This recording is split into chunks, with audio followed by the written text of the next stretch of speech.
বড় বোনের বিয়া হয়ে যাওয়ার পরে ছোট বোনের লগে যেটা হয়। মা দেখো তোমার কলিজার টুকরা তোমার বড় মেয়ে আইছে। আমি আবার কবে কইলাম তুই আমার কলিজার টুকরা? আর আমার আগে একটা কল করবি তো নাকি তা?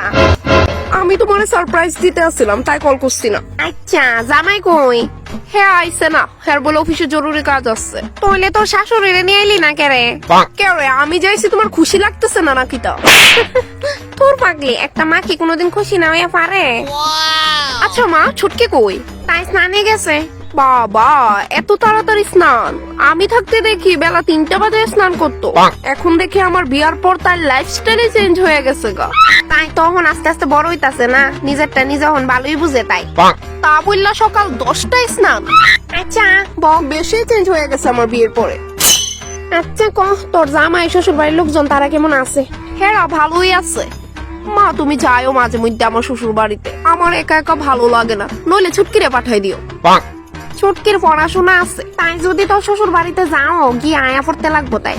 হ্যাঁ মা কোনো অসুবিধা নাই, ধরো না তাই যেদিন যাইবো আমার শ্বশুর বাড়িতে তুমি আমার আগের দিন একটা কল কইরা রেখা দিও, তাইলে ওই দিন আমি ওই বাড়ির কোনো কাজ করতাম না, তাই গিয়ে আমার হেল্প কইরা দিব, লাইক বাসন ধোয়া কাপড় কাচা। That's it. ও নো কেরে তোর শ্বশুর বাড়ি কি আমি বিয়ে হয়ে গেছি যে তোর বাড়ির কাজটা আমি করতাম? আরে দিদির একটু হেল্প করবি আর কি, আর কিচ্ছু না। ওয়েট এত সাহায্য তুই কই যাইতেছস? ইদির কই কথা অবশ্য আমি তোরে দিতাম না। মামা আইতে দেরি হইব বুঝছো, ভোর 5টাও বাজতে পারে, যাইতেছি আমি। হ্যাঁ সাবধানে যাইস কিন্তু।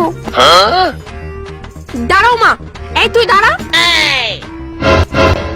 কোনো কারণে বাইরের সময় পিছন দিয়ে যে ডাক দিও না, জানোস না তুই? খায়া কোনো কাম নাই। আলে বাবা লে, বিয়া কইরা এই বাড়িতে গেলাম কি তা, তার দেখি পাখনা হয়ে গজায় গেছে গা। সোয়াট আমি মানে সব ডিটেইলসে কইয়া দিছি যে আমি কই যাইতেছি, মারতে শুননা না, আমার টাইম নাই কোনে।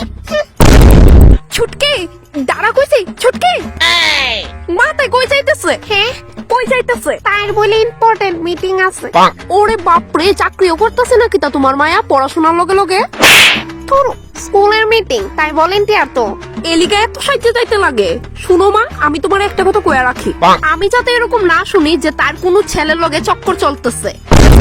তাই মাত্র ক্লাস 7-এ পড়ে, তাই মন করতো না।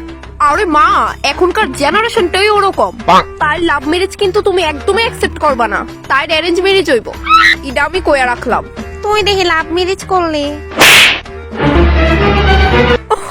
এলিগো তো কইতেছি মা, ওইখানে তারা আমার জানো কত টর্চার করে, আমি অনেক সাফার করতেছি মা। হ্যাঁ আমার লগে ঝগড়া করে, শাশুড়িও একটা দজ্জাল, এইগুলো আমার লাভ ম্যারেজ করার ফল মা। কি আসলে তারা সত্যি এরকম করে? তাহলে কি মনে হয় তোমার আমি মিথ্যে কথা কইতেছি?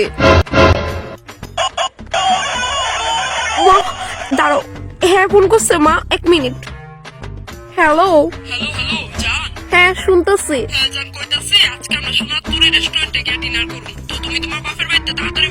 না না রূপার তরি প্লিজ, বিয়ের আগে তুমি অনেকবার ওই রেস্টুরেন্টে খাওয়াইছো, আমার ভাল লাগে না।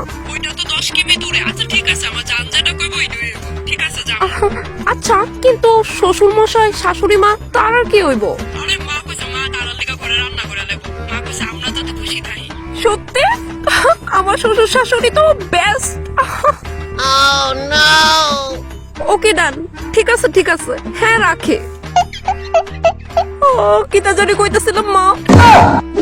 না মানে আমি ইডুই বুঝি না মা, তাই তো পড়াশোনা করে করবো না কিতা?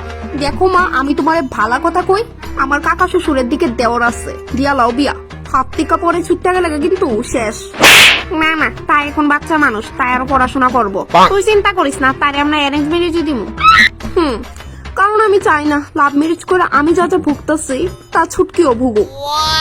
অনেক আদর করি বনুরে আমি। তাই এমন ভাবে কইতাছে যেমন তাই আমার না জানি কত চিন্তা করে, তাই এনে বইয়া বইয়া আমার ব্রেন ওয়াশ করতেছে। তাই বোধহয় ইদি করলি গাইছে, নিজে ভালোই লাভ ম্যারেজ করছে, আর এখন আমার অ্যারেঞ্জ ম্যারেজ করাইতো, আমি শুভরে যারা বাঁচতাম না।